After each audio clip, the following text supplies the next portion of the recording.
घर में से घर का सदस्य जब घर से बाहर निकलता है तो झाड़ू पोछा नहीं लगाया जाए। कोई घर का व्यक्ति घर के बाहर जा रहा है, कोई काम से जा रहा है, कोई जरूरी काम से जा रहा है, कोई विशेष काम से निकल कर जा रहा है और घर की बहुएं उसके जाने के बाद झाड़ू पोछा लगाएं तो सिद्धता नहीं है, वो श्रेष्ठता नहीं है। किसी के जाने के बाद झाड़ू पोछा कब लगता है तुमको अच्छे से मालूम है।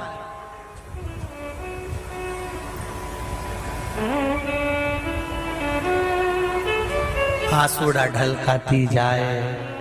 और झाड़ू पोछा लगाती जाए। ये कब लगता है जब कोई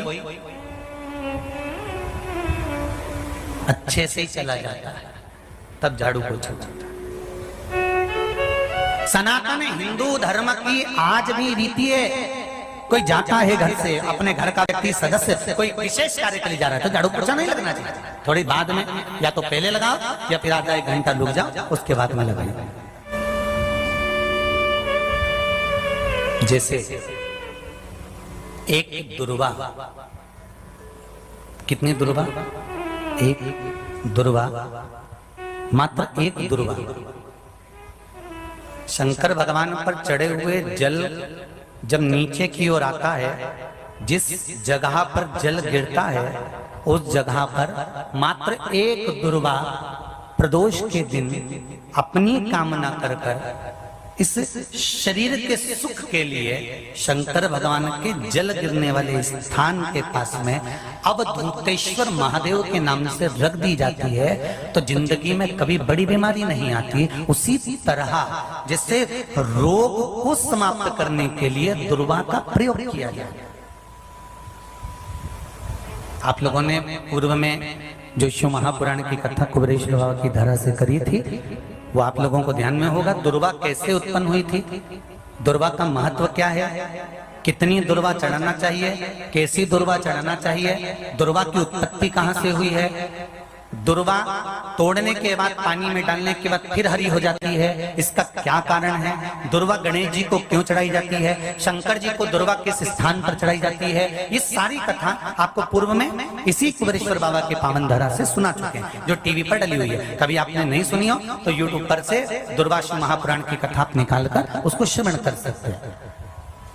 उसमें वर्णन किया है कि इस दुर्वा का महत्व क्या है, दुर्वा का क्या।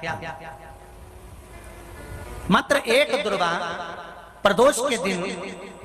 शिवलिंग पर चढ़े हुए जल जहां से नीचे की ओर गिरता है उस जगह पर मात्र अपने शरीर की कामना करते हुए भगवान से रोग मुक्ति के लिए एक दुर्वा अगर समर्पित कर दी जाए तो कोई बड़ी बीमारी जिंदगी में आ ही नहीं सकती, ग्रहण ही नहीं, मतलब ग्रसित नहीं कर सकती।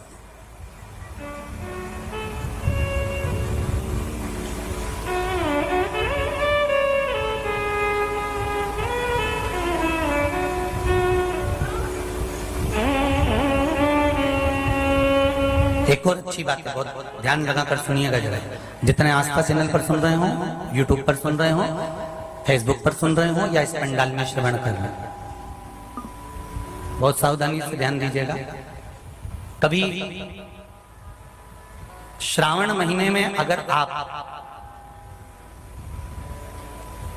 शंकर जी के मंदिर में जाएं और शिव मंदिर किसी वृक्ष के नीचे हो,